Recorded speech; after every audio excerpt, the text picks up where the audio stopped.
You can't be too cute and try to store one away on practice squad. Right. Teams will go and pick them right off your roster. That's where Monty Ossenfort really has to come in as far as evaluating this thing. Training camp 2025 rolls on for the Arizona Cardinals. Johnny Venerable, Bo Brock, PHNX Cardinals. Hot button topic this offseason. How many is too many for the Cardinals defensive line? We had a chance to connect with Jonathan Gannon, who had a telling response to that question, Bo. Yeah, that they are stacked at the defensive line position. I mean, I think it goes for all position battles that they're going to be turning away good football players. It's certainly a testament to the state of the roster that you're going to have to say goodbye to at least some good football players that other teams are going to pick up. But when it comes to the defensive line in particular, it feels like there's still a lot to be figured out as far as who's going to crack this roster. Yeah, and specifically like defensive tackles, right? We're not talking edge rushers. Last year they opened the season, 53-man roster with 6. Darius Robinson was on injured reserve. Very astute, by the way. Yeah, I appreciate. Yeah, absolutely. It feels like right now, would it be an upset if they didn't carry 7? We're looking at this group right now. Darius is a lock. We'll see about Walter Nolen if he goes on injured reserve, right?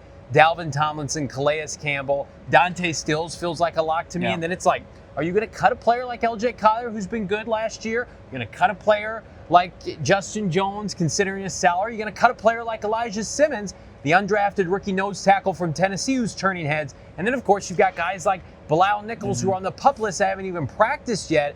I mean, it's a good problem to have. It's first world problems compared to where they were last year. Yeah. The numbers crunch is something that we anticipated back January, February. Once they started adding players, once you realize this is going to be champagne problems for the Cardinals, I think that's the way to really look at it, right? Because as far as the evaluation part of it, Jonathan Gannon, Nick Rollis, Monty Ossenfort, the whole defensive trinity, can they decide who are going to be the guys that are really going to fit in? When I hear that they're going to carry like 9, I think that that's a bit hyperbole. Yeah. I mean, you were saying this last week, the projection. Walter Nolen, if they want to avoid IRing him, active roster, tries to get back into game shape on the fly, but without the pressure of doing it. So you could carry 6 and then 1+ with Walter Nolen. I think 7's your max. I think you also look at like Jordan Birch, the rookie from Oregon. He's playing a little bit inside. Darius can play outside in certain base sets. So there's a lot of scheme and position flexibility for the Cardinals.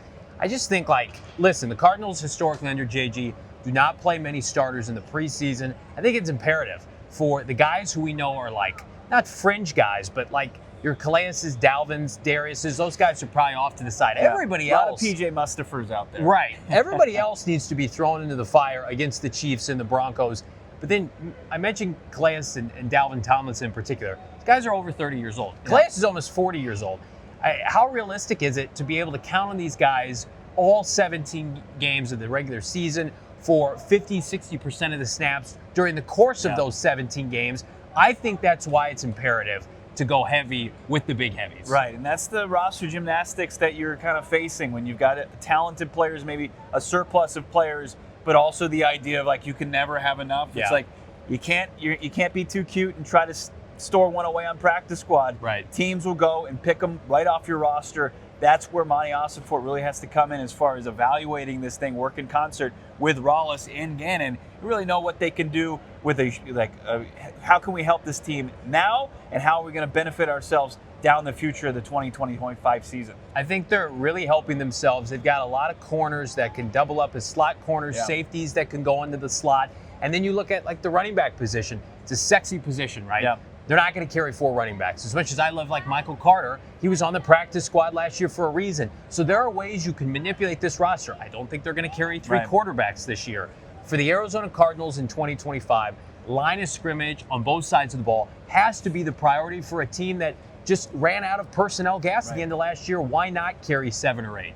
As Kyler Murray said, this is a game that's won and lost in the trenches. You need those guys on the defensive front line that are going to be game wreckers. As I see it right now, Darius Robinson, Calais Campbell, Dalvin Tomlinson, Dante Stills, LJ Collier. Then you probably got a guy vying for that 6th spot with Walter Nolen kind of being your fringe guy. Gray area.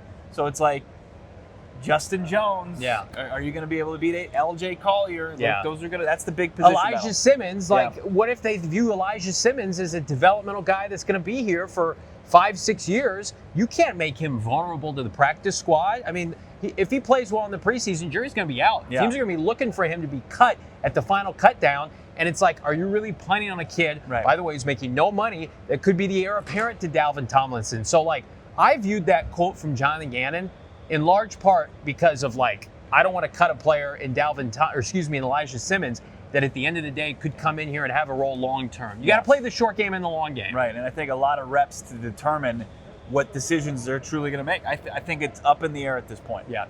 We're going to be breaking it all down. We'll have full coverage of the Arizona Cardinals red and white scrimmage on Saturday. And, of course, the kickoff a week from Saturday against Kansas City here at State Farm Stadium. Drop a comment, leave a like.